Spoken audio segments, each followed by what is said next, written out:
Welcome to Charles Dickens, A Brain on Fire, a series that digs deep into the life and works of one of the greatest novelists of all time.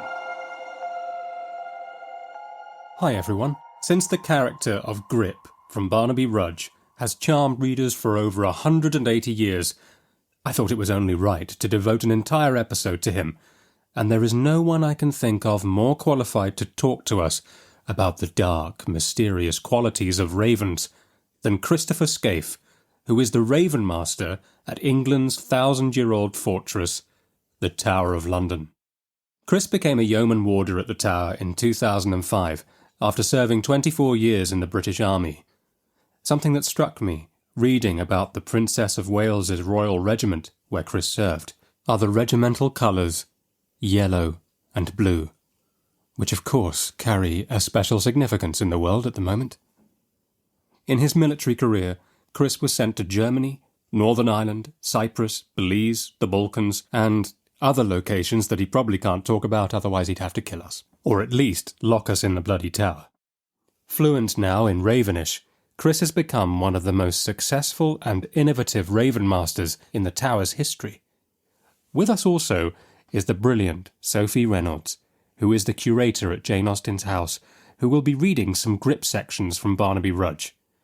I hope you enjoy the episode and have a happy Easter. Chris, hello and welcome to the podcast. Oh, thank you very much for having me on, Dominic. I'm very excited to be talking to you because people that listen to this series have noticed that I have this obsession with Barnaby Rudge, which is a very obscure Dickens book of all of them. And the reason is quite simply that I found myself obsessed with Grip, the character. Dickens has somehow put something in my head, this fascination with ravens. And I think you're probably the most qualified person in the kingdom to explain a little bit why, because you spend your life up close to them, don't you? I do, yes. And I was actually taken aback by Barnaby Rudge and how Dickens actually observed ravens, because, I've been the Ravenmaster at the Tower of London now for 12 years. I think I've been with the ravens for 16 years. So I consider myself an observationist. I'm not a scientist or ornithologist or anything like that. I observe the ravens in as much detail as I possibly can. And I came across a bit of a letter that Dickens wrote about the character of his raven Grip. And he said, I have been studying my bird and I think I could make a very queer character of him. And I think that sums up Dickens quite a lot, because he must have watched and studied the ravens in great detail to be able to put the information that he writes into Barnaby Rudge about his raven.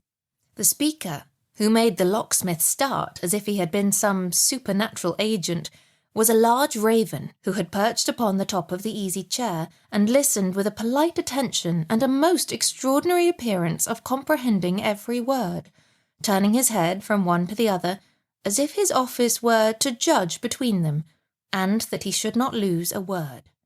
"Look at him," said Varden. "Do you see how he looks at me? As if he knew what I was saying?" To which the bird, balancing himself on tiptoe, as it were, and moving his body up and down in a sort of grave dance, rejoined, "I'm a devil! I'm a devil! I'm a devil!" and flapped his wings against his sides, as if he were bursting with laughter.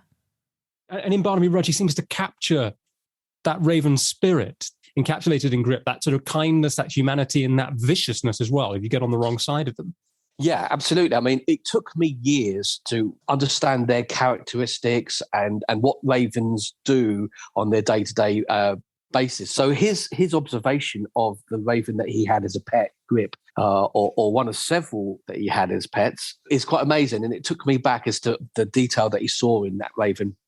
Reading your book, Ravenmaster, there's an extraordinary moment where you get up close to ravens for the very first time in the tower, where I think your predecessor locks you in a cage with two of them?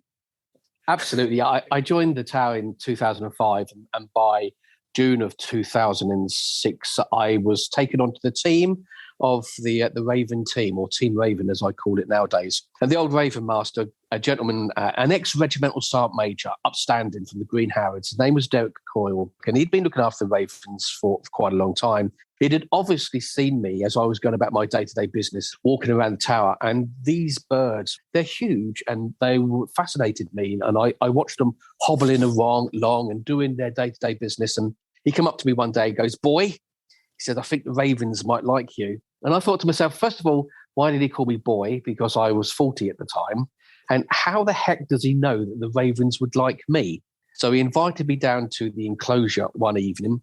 And I stood there outside this enclosure and there's these two huge ravens. And he says, "Right, Chris," he says, "I want you to go inside and stand there."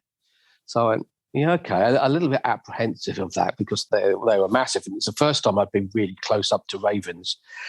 And so I went inside and I stood there, not really knowing what to do. And this one raven started to make its way along the perch towards me. And ravens, when I look into their eyes, I see that they're almost drilling into the soul and they can see inside of us. And this raven started to make its way along the perch and it just kind of, as ravens do, tilted its head to one side and was eyeing me up with its beady eye. And it got so close, I could almost feel its breath on my face. And then all of a sudden in the corner, I heard Derek say, "Get out." So I kind of ducked under this perch and got out. He says, and he looked at me and goes, "Yes." So the ravens like you. And I thought to myself at the time, how the heck does he know that the ravens like me? But Derek was very canny. And what he was actually doing was to see whether I was scared or showed any frightened tendencies towards the ravens. And of course, if you do, they remember for life, good and bad reasons. And so if I'd shown any type of fear, they would remember me. But I didn't. And I passed the test. And I tell everybody now that the ravens of the Tower of London picked me rather than the other way round. And so I took over as the Ravenmaster, and over a period of years, through trial and error, I kind of learned as much as I know to this day about them by observation, really. And I hope that I instill that in the team that I have as well. I always say to the new members when they join us, learn how to look after the ravens and care for their welfare and safety. But if you really want to know a raven, you've got to observe it and watch it for months and years at a time. Yes. And something that really stands out in your book is the fact that you don't over trim their wings. There was a sentence, I think, where you mentioned that if you cut a raven's flight feathers when it's very young, they never grow back. So you could properly imprison them in the tower, but they're not imprisoned at all. They actually have the capability to fly away if they wanted to. And the fact that they don't is a sign that they're very happy to be there. Yeah, I mean, it was something that was done previous to my time, and it had been done since time immemorial when the ravens arrived at the Tower of London. And it was a means of trying to establish the raven community here.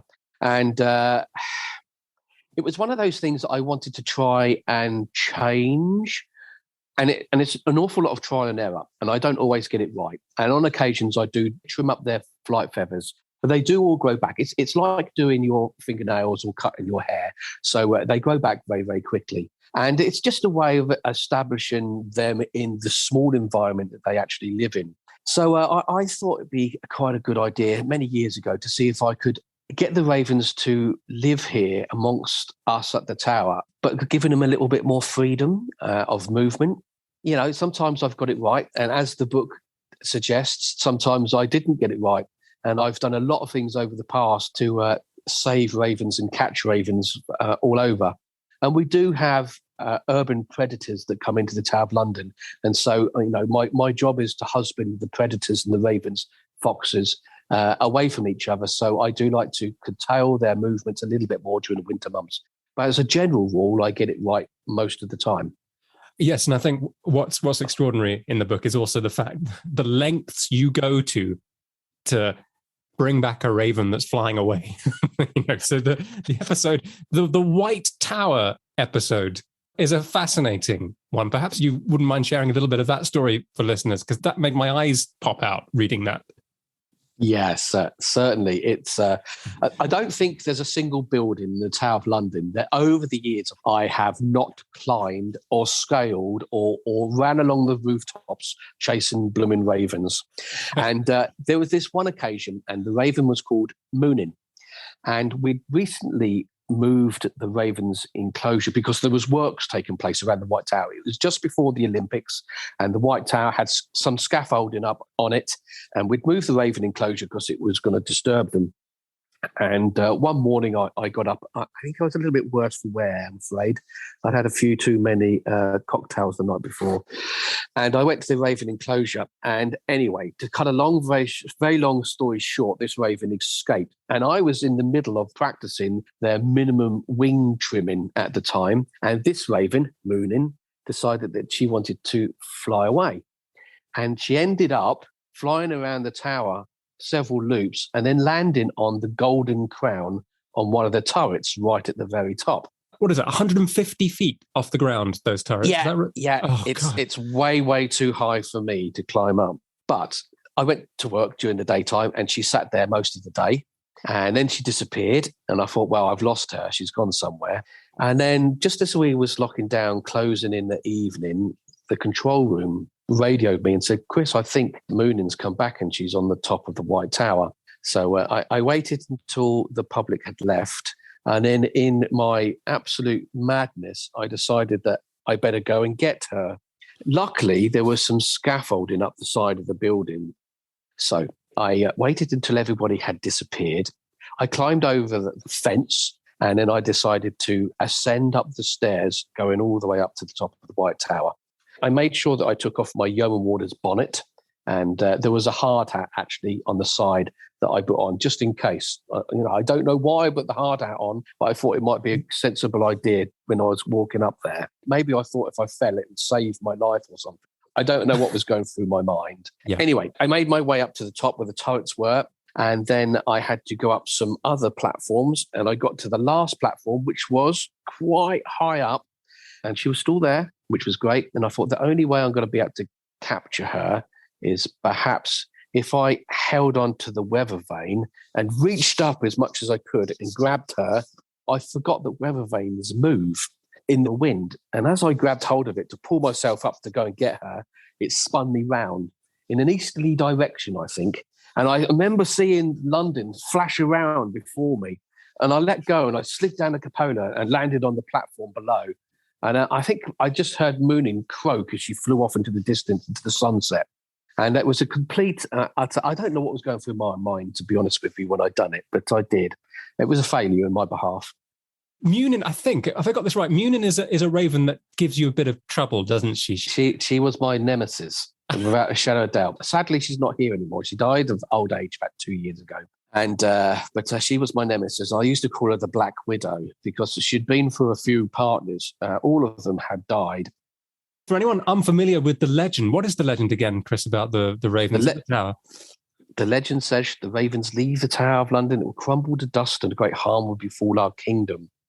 We say at the Tower of London that King Charles II was restored to the throne of England and he came to see some works that were taking place at the Tower of London. The royal astronomer at the time, a man by the name of John Flamsteed, had a telescope on top of the White Tower. And one day he was studying the stars and the planets and the ravens. Of course, the Tower of London was one of the tallest buildings in London at that time. And the ravens, the local ravens of London, had made the Tower of London their home. Of course, it was an ideal place to spot any dead carcasses or dead bodies floating down the River Thames for them to peck at. Anyway, this royal astronomer decided to go down and speak to the king. And so legend says, he said, Squire, he said, can I please get rid of these confounded ravens? Until someone turned around to the king and said, sir, if you get rid of the ravens, the Tower of London will crumble to dust and a great harm will befall yourself and your kingdom. So King Charles II decided to keep 6 by royal decree.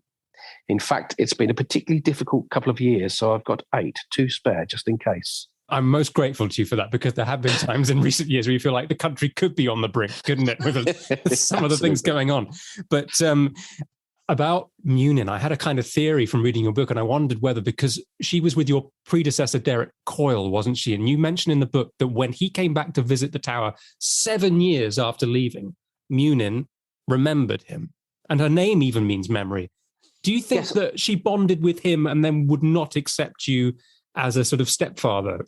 Oh, yeah, absolutely. Previously to me, our ravens were donated to the Tower of London. So they were ravens that had fallen out of nests perhaps at a young age and were found injured. And so we took them in. And Moonin obviously bonded very much so with the old Ravenmaster. And I don't know, ravens, remember things very, very well. And they remember if you do things well, and they'll come and bring you gifts and hand you over items, and they can be very, very loving as well. But if you do something wrong, they'll remember that too. And they do not forgive at all. And I think I must have done something or upset Moonin somewhere along the line as a young Raven apprentice, and she just did not forgive me. And she let me know. On the opposite side, there is Melina, who absolutely adores you and allows you to get very close to her and stroke her feathers and sit with her and everything. Is that quite rare? Yeah, Melina was a strange kettle of fish, really, for a Raven. And her story is, it's been well documented. Sadly, Melina is no longer with us. She disappeared the Christmas before last. And on social media, there was a great outpouring on my Ravenmaster pages of the loss of her. And she was quite a character at the Tower of London. She was loved by many. I managed to take many great photographs of her over the years when I was looking after her. But sadly, she disappeared on Christmas before last. And we don't know to this day what happened to her. Well, if I've learned anything from reading your words, is that ravens are survivors, aren't they? So there's every chance that she could be out there having settled somewhere else. And absolutely, she was a great friend of mine. And I, even now, when I walk around the tower, sometimes I look into the sky in the hope that I'd see her flying past. But maybe one day, maybe she'll come out. Yeah. And were there sightings of her once she had left? Was there anything you could track of her? There were many sightings of her. Some of them I chased up. I spent about 3 weeks walking around sightings of London in various parks and industrial estates and communities, walking around after sightings of her, all to no avail. I had one sighting where she was seen in Dubai, which I tried to persuade the tower to let me go and see if I could find her in there, but that was to no avail. Yes, and you could try again. I think she might be in the Caribbean, actually. I might need to go and investigate. I need to go there and have a look. But of course, something that's not hugely known is the warders at the Tower of London. You're all ex-military, and you have to put in, is it 22, 25 years of unblemished service before you can qualify to join up? Yeah, so we're all ex-military. We come from the Army, the RAF, the War Marines, and the Navy, both male and female. We have to have done a minimum of 22 years in the military, be the rank of a warrant officer and above before we retire, and have a medal, which is called an LS&GC, which is a long service and good conduct medal. The thought of you scaling the White Tower, there are things that you did that make me understand that daredevil streak that you have. So, for example, your childhood climbing a tree, jumping down through a greenhouse to see what would happen. And this extraordinary moment, I think you're flying over Cyprus and you jump backwards out of an aeroplane. Yeah, I've always been one for doing things differently. When I was a very young lad, myself and my brother at the time decided that we wanted to see what happened when glass broke.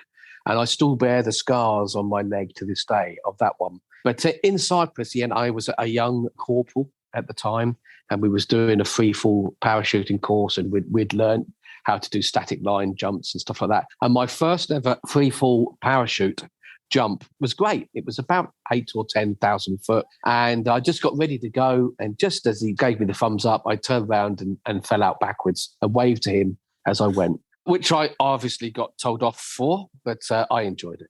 That's good. And it didn't blemish your record. So you were able to use that flying experience to help with ravens. Because you say also in the book that military training was all apprenticeship for being Ravenmaster. Actually, I managed to take top student on that course, which was lovely. I don't know how I managed to do that. I spent nearly 25 years in the military. So my career has been very varied and very wide, and I've gone to many different places. But when I came back here and I was lucky enough to be accepted as a member of the body of Yeoman Warders, and I started to watch the Ravens, I started to understand that their way of doing things is kind of quite enjoyable for me to watch. They think about everything that they do, and they do it for a reason. You say in the book about how they can teach us how to be human in a strange way. Yeah, I mean, I do say in the book that I don't anthropomorphisize ravens, but they are very, very human-like in nature, and they have all the emotions that we have. They're extremely intelligent. They're one of the most intelligent birds on this planet, and we think that ravens have a capacity to work out information of a 4, maybe 5-year-old child, and they can be on the same par as primates. So they are very intelligent. And I've noticed over the years that they have happiness and sadness and depression and anxiety and anger and all the emotions that we have as humans. I've kind of observed in ravens over the years of looking after them. Bearing in mind, I spend pretty well every minute of my day in and around ravens, and I have done for many years. And that's what fascinates me with it. And I'm sure that Dickens, when he was writing about Grip in Barnaby Rudge, that he had observed them as well. And it takes a lot to know of all the mannerisms of different ravens, and they all have different characteristics. It's so thrilling to me as a Dickens fan to know that you strongly identify Dickens's words in describing Grip as authentic, that is how they behave. He had 3 ravens, and they was part and parcel of his life for many, many years, weren't they? I'm just fascinated by how his perception, his ability to observe makes him obviously one of our best classic writers ever. And it's his observation skills. Absolutely. And I think reading his words about Grip made me want to know more about ravens. Yeah. I just was such an extraordinary character.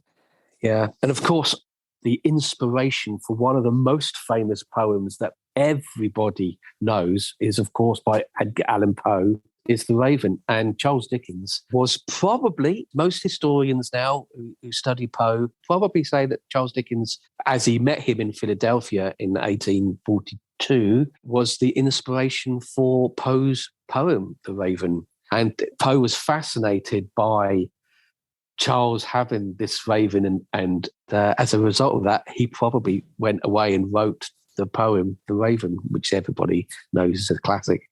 That thing you were saying in your book, though, about how they can also mourn, how there's a moment, maybe is it when Thor dies, the raven Thor dies, that his partner mourns, if I remember that right? Yeah, it was ravens pair off for life, and both male and female for breeding purposes, but ravens can also partner off with the same sex, so female, male and male as well. They can also have several different partners, so a female might have 2 male partners, or a male might have 2 female partners. So very much like humans, they do their own thing.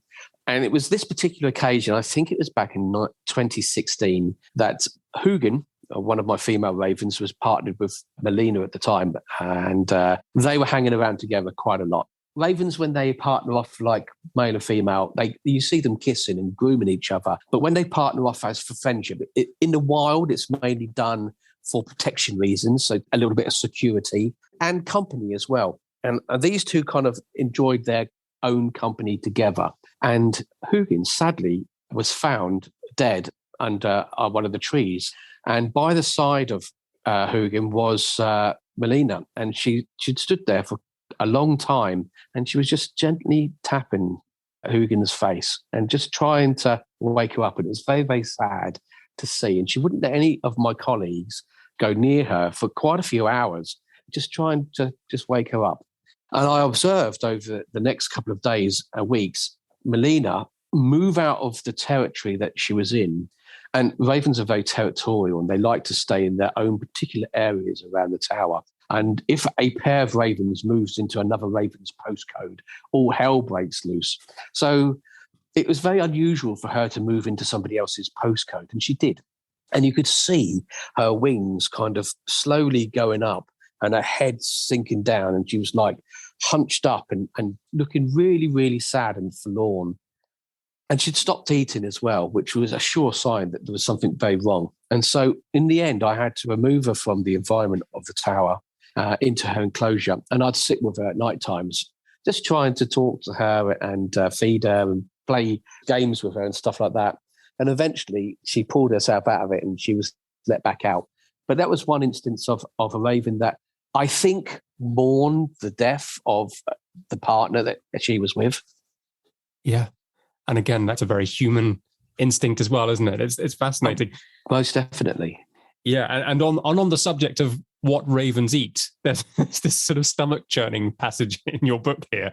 You're obviously used to it because you deal with this every single day, but it made me think that if Scrooge was a raven and met the ghost of Christmas Present, presented in front of the ghost of Christmas Present would be, let's have a look, chicken, lamb. So far, that's all right. I can go with that. Chicken, lamb, pig heart, liver, kidney, then mice, rats, day-old chicks, peanuts in their shells, the occasional boiled egg, some fish, steak chunks, and rabbit with the fur left on. That last detail of the fur being left on, was that trial and error? Did you... They like to pull it off. When they do things, they pull off all the fur. And it makes a hell of a mess, actually. The one thing that I do feed them as well is biscuits soaked in blood. And in fact, the book was going to be called originally Biscuits and Blood. But when you Googled it, it came up with all sorts of strange things. We thought we'd better just call it the Ravenmaster rather than Biscuits and Blood. And so, so they have a varied diet at the Tower of London. They do, of course, go and find food themselves. Melina had a partialness to Pringles crisps, and she was very, very good at getting the crisps out of the packets and spreading them all around the green. And then she'd go and take some of them, and she'd soak them in her water bowls, and then she'd go and bury them around the tower, because ravens cache food as well. So if they're full, they can put food all over the place and hide it for later on. Yes, that reminds me of Grip again in the book, hiding all kinds of stuff and trinkets that he finds, not just edible things as well, and just burying and being quite secretive about it. Oh, goodness me, yep. Grip, though fond of basking in the sunshine, preferred today to walk about the stable, having a great deal to do in the way of scattering the straw, hiding under it such small articles as had been casually left about. Sometimes Barnaby looked in and called him, and then he came hopping out, but soon returned again to his own grave pursuits, peering into the straw with his bill and rapidly covering up the place, as if, Midas-like, he were whispering secrets to the earth and burying them, constantly busying himself upon the sly, and affecting, whenever Barnaby came past, to look up in the clouds and have nothing whatever on his mind. In short, conducting himself in many respects in a more than usually thoughtful, deep, and mysterious manner. There was one instance a couple of years ago, actually. A small girl at the tower had her pocket money in her purse, and one of the ravens took a shine to this purse and tugged it from her hands and ran off with it, and managed to open up the clasp of the purse, and in it were 5 golden pound coins. And this raven had tipped these coins onto the floor and then proceeded to bury them all around the tower, much to the annoyance of that small girl who was crying because she'd lost all her pocket money. And so in the end, I had to kind of give her the £5 and hunt for the pounds to get them back myself. I have actually been training the ravens over the last couple of years to steal notes, but I've not quite got there yet. Yes, that'd be a nice earner, wouldn't it? So interesting, though. I mean, how do you prepare the public for the ravens when they come to the tower? Because obviously the ravens are free roaming, and are there any sort of guidelines for people so that they don't get their fingers nipped and stuff? Yeah, I mean, there are signs around the Tower of London that in many different languages that say caution, ravens bite. And of course they do. And it's like going to your local zoo. You wouldn't stick your hand in the lion's cage because you know that the lion's going to come over and bite it off. So, don't put your hand next to a raven's beak because you're going to get pecked and it hurts. And ravens have huge beaks and they're really strong as well. They have a lot of power in their beak. If you're going to take a selfie with a raven next to your eye, just be a little bit cautious because, they do like eyes and they will peck it if you get too close. But a lot of the public come into the Tower of London and they see the ravens, and obviously they look very much like crows, but crows are much smaller than ravens. And it's not until you stand next to a raven that you can see their awesomeness and how big and majestic they are. And lots and lots of people have never seen ravens. So for the public coming in, just be cautious, enjoy them, but don't get too close to them. Yes, I think I'll heed that advice because I'd gone through life thinking, maybe I've seen a raven before somewhere. I'm now seeing images of them in preparation for this episode, seeing how enormous they are when you're up close and the size of their bills and everything. You think, I'm pretty sure I haven't actually. Well, when you get pecked by a raven, and I bear the scars of many a raven peck, over my arms over the years because, of course, myself and my colleagues, we need to handle them on occasions to give them medicines and stuff like that. And I remember one time, it was the first time actually that Ravenmaster Derek Coyle was teaching me how to do a wing trim. And we got this great big raven out the enclosure. I forget which one it was, but it was huge and it kind of filled up my whole chest. And he says, whatever you do, Chris, he says, don't let go of that head. Don't let go of it at all. So, of course, on saying that, I let go of it because I was scared of the raven and it bit him. But it bit him on the nipple and it clung on. And I could see the colour draining from his face. When it bites, it clings on. It doesn't just bite and leave you. And it's got a little barb at the end of its beak. And when it goes in, it digs into the skin. And the only really way that you can get it off is to pull. And of course, that barb comes with it as well. So, he didn't speak to me for many weeks after that. Gosh. No wonder it took him 7 years to come back. after he'd left. Something that's very interesting because a running theme in Barnaby Rudge is that Grip has all these fantastic sentences and phrases that he says. You know, I'm a devil and all of that. But you hello. Make a hello. I should have let you do the voice, really, shouldn't I? You know how it sounds properly. I say I speak Ravenish. Grip was famous for miles round. His conversational powers and surprising performances were the universal theme, and many persons came to see the wonderful raven, when he condescended to exhibit, which was not always, for genius is capricious. He maintained in public an amazing gravity, and never stooped to any other gratuitous performances than biting the ankles of vagabond boys, an exercise in which he much delighted, killing a fowl or two occasionally, and swallowing the dinners of various neighbouring dogs, of whom the boldest held him in great awe and dread. Something interesting that you pick out from Dickens, actually, about how they seem to speak from inside their feathers, not like a parrot where it's all in its kind of beak sounding. It's sort of somewhere far off, like it has a deep kind of soul, and the voice comes from very far within the sort of black feathers. Yeah, I mean, he writes, he said it's not unlike the drawing of some 8 or 10 dozen of long corks. So it's that really deep, earthy sound. And ravens have many, many different sounds that they make to each other and many different calls.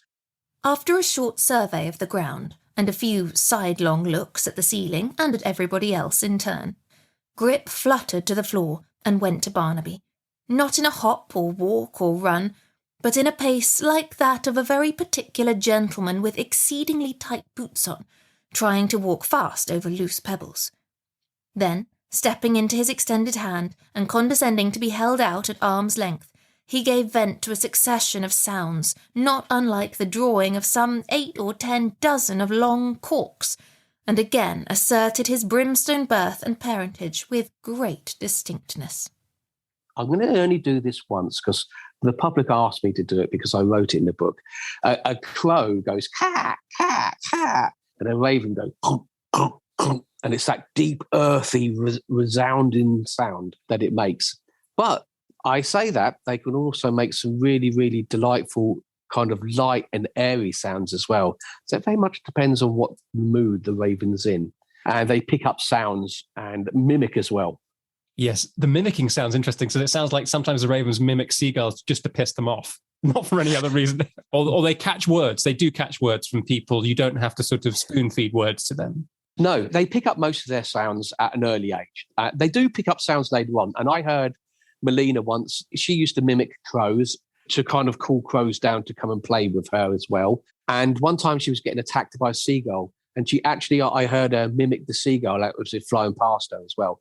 So they can instantaneously pick up a sound and mimic it as well as learn behaviour. And of course, lots of people come to the Tower of London. They say, you know, do they speak English? Do they speak our language? And of course, I go, no, they've got their own language to speak. And I said, if I want to communicate with them, I speak Ravenish. Of course, I don't, but I can get away with making lots of strange sounds and grunts to the children here at the Tower of London. Yes, and there are videos of you talking to them a little bit. I've seen some clips and things, and they don't bite you. But one thing that really stands out in the book, gosh, especially at the moment, is the Raven Thor, who, when Putin visited the tower in 2003, made him laugh. Is that right? Yep. Yeah, absolutely. When Vladimir Putin visited the tower, maybe one day he will come back to the tower. Well, I was going to say, you should have locked him in. You should have locked him in as he went into the White Tower. Maybe not as a visit. Mm-hmm. But moving on, when he came to visit the tower some years ago, Thor could speak some words. He came to his speaking, actually, and he could say good morning and how are you. And many times the visitors would come in or the staff would be walking past early in the morning, and this raven would be sitting there, and they go, "Good morning." So I could see them looking around, wondering where the heck that sound had come from. And anyway, when Putin walked up the steps of the White Tower, the raven was sitting up there, and he said good morning to Putin, and he was taken quite aback by the fact that this raven had spoken to him. Amazing. It's extraordinary, isn't it? Yeah.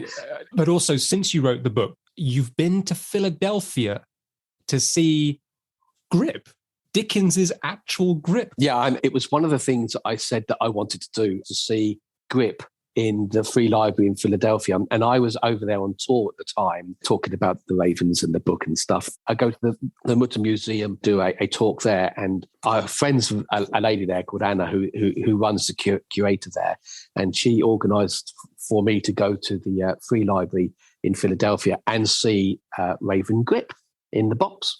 Which I did, and it was one of those great things, these great moments of my life, having been this young lad chucked in an enclosure with some ravens, knowing absolutely nothing about them by this Ravenmaster, and then I was there standing in front of this iconic raven that was one of Dickens' pets. And how's Grip looking? And it's a she. Is it a she? Yes, it's very debatable. Obviously, I think by looking at it that Grip is a she. It's very, very difficult to actually discover the sex of a raven. They look very similar. There are some similarities that, believe it or not, the male toe is believed to be longer, the middle toe, on a male raven. And they have a more fluffy chest as well because they push themselves out a lot more. But I think the one over in Philadelphia could have been a female. Of course, Charles Dickens is believed to have had 3 ravens in his lifetime, all of them called Grip. So the Victorian habit of taxidermy, of having the pet stuff, is a bit strange, isn't it? He had a cat, and I think he had his paws stuffed to be letter openers or something. That's right, yeah. But, during that period of time, although we had pets that we loved, we thought differently about them. How did the ravens handle COVID and being locked down when the tower had no visitors every day? Yeah, it's a great question to ask. And I'm asked it all the time as I walk around and the public say to me, did the ravens miss us? And I have to confess that they absolutely did not. They missed neither human nor anything. Ravens are very, very raven-ish, and they do things themselves. What they did miss was the food that the visitor brought in. And so there was nothing in the bins for them to rummage around, or no sandwiches to steal, or no children's crisp packets or anything like that. So that's what they missed. They didn't actually miss the humans. They kind of looked for things to do. And I spent a lot of my time locked in the Tower of London on my own because there were very few people left during that COVID period, trying to look after the ravens and trying to entertain them. And they kind of entertained themselves, but because there was no food for them to go and find, I'd hide stuff around the tower and bits and pieces like that so they could try and find it. And I suppose being locked down in the Tower of London, that could have been an interesting experience. I mean, I got from your book that you don't necessarily believe in ghosts, and yet at the same time, you have ghost stories to tell. Yes, absolutely. So during the COVID period, of course, there was security here at the Tower of London. We have the crown jewels and royal regalia here. But many of my colleagues during that period of time were 1 furloughed and 2 had gone back to their other homes. But of course, someone had to look after the ravens, and myself and some of my team members volunteered to stay for pretty well the whole period of time and look after them. So I spent most of my time here at the Tower of London. The first couple of months was really lovely. I get to live in a castle on my own, and I was the king of the castle here, the ravens. And then after that, things start to close in quite a lot, and I start to end up talking to the ravens quite a lot on my own, and that started to become a little bit weird. To kind of get that suppressive feeling of being inside somewhere. That was very, very strange. Isn't there a walkway, a Raleigh walkway that you don't like very much? Is that right?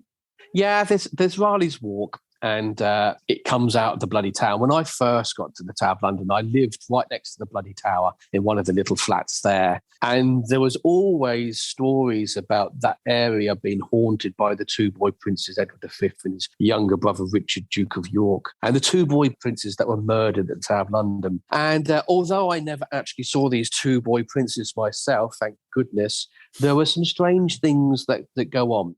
The Tower of London is nearly 1,000 years old, and I look at it as the beating heart of British history. And so much stuff has come from the Tower of London, so many tragic tales, so many stories, so many discoveries over the years, that there must be something that's been imprinted into the fabric of the tower. And I think that's what we see. So I'm not a firm believer in life after death, but I do think that there is an energy that we give that kind of lingers. And there are certainly some stories that I write in the book about some of the strange things that have happened to me. I suppose the Tower of London, in a way, is an ideal location to test out stone tape theory. I don't know if you've heard of that, the idea that events that have happened are recorded in the very stone walls and then can be repeated or echoed somehow. So that's where these ideas of sightings come from, perhaps, yes. for people. Yes, indeed. Yeah. I know that at one point you mentioned your wife wasn't happy walking in one of the parts of the tower when you first got there. Yeah, it was actually, I hadn't even become a yeoman ward at that stage. It was the very first time that myself and my wife, after applying to be a yeoman warder, had gone to visit the Tower of London. And we were looking around going, this could all be ours. We could live here at the Tower of London. How wonderful is that? And we was all very excited. And my wife's she doesn't have any grey areas. It's just black and white. There's nothing in between. And that prepared you for ravens then as well, didn't it? Possibly. Absolutely. Yeah, absolutely. Would she appreciate that comment, or should I cut it out of the episode? No, put it in. Yeah, love that.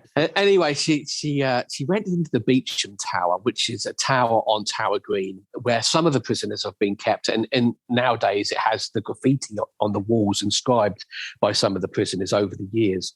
And she went in there and she sat down in there, and I just saw the colour draining out of her face. I thought, that's a bit strange. Maybe she's not feeling very well. And she walked straight out of the tower, and I said, are you okay? And she says, yeah, there was somebody in there who didn't like me or didn't want me to be in there. And I thought, that's really, really weird. And anyway, it's very unusual for her to come out with a comment like that, very unusual indeed. So we carried on and that. But when I got the job, our first house there was on Tower Green. And unfortunately, the bin area was near the Beauchamp Tower. And for the whole 2 years that we lived there, my wife never took the bins to that area. She refused to go anywhere near it. And she hasn't ever gone in that tower again. Isn't that strange? Yeah. Gosh, Chris, this has been so fantastic to talk to you about all of these ravens and your life at the Tower of London. And actually, your military career could have been another episode in itself. Just looking about when you joined a couple of days after Port Stanley was taken back by the British Army. And was it the 18th of June, 1982? I remember that. I got that right. Yes, it was. Yes, that's the day I left Dover and waved goodbye to my parents and never really looked back. Although I had a wonderful childhood. I grew up in the 80s when the 80s children didn't really have that much. But I have very fond memories of my childhood. I was a little bit naughty. And I decided to join the military as a young boy soldier. And off I went, not knowing what career I would have or what I would do. And I ended up here at the Tower of London. And I've been in some form of uniform now for over 40 years. Yeah, when I look back and think about my life, I've been very blessed, very lucky. I say I'm a cat, so I'm running out of lives because I've been blown up a few times and shot at. And so I'm kind of running out of lives, so I've got to slow down a little bit. How many lives have you lost at the tower then, chasing after ravens? I have lost count. Only the other week, I spent 2 days running up and down the tower wharf outside after a fox chased one of the ravens outside. And the first day, I think I'd done about 16 kilometres running up and down. The second day, I'd done about 18 kilometres, climbing on buildings, trying to get this raven to going.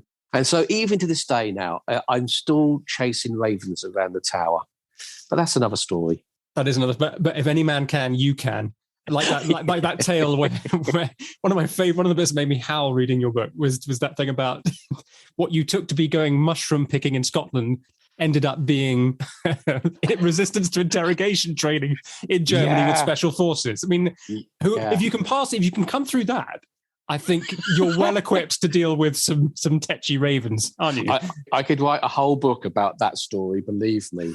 That was an incredible time of my life, but very enjoyable. And I look back with great memories and great fondness to my life, both in the military and here at the Tower of London. Well, I'm sure that there's a healthy audience out there to read about your military story as well. Chris, this has been so much fun. Thank you so much. And when I can get down to the Tower, I will of course let you know. You're more than welcome to come and visit. I would love to come and visit. Thank you so much. Bye for now. Bye. Grip soon recovered his looks and became as glossy and sleek as ever. But he was profoundly silent.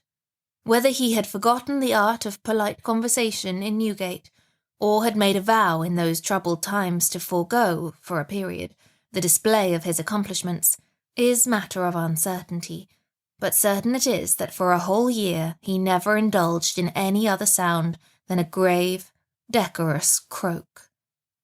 At the expiration of that term, the morning being very bright and sunny, he was heard to address himself to the horses in the stable upon the subject of the kettle so often mentioned in these pages, and before the witness who overheard him could run into the house with the intelligence, the bird himself advanced with fantastic steps to the very door of the bar, and there cried, "I'm a devil! I'm a devil!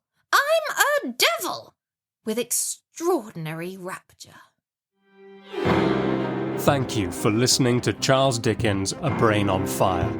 I want to keep adverts off this podcast, so if you're enjoying these episodes and would like to make a small donation, please follow the link in the description wherever you're listening to this, and you can buy us a coffee. All contributions make a huge difference. This week I'd like to thank Alexander McEwen and all other anonymous sponsors for your support so far. See you next time.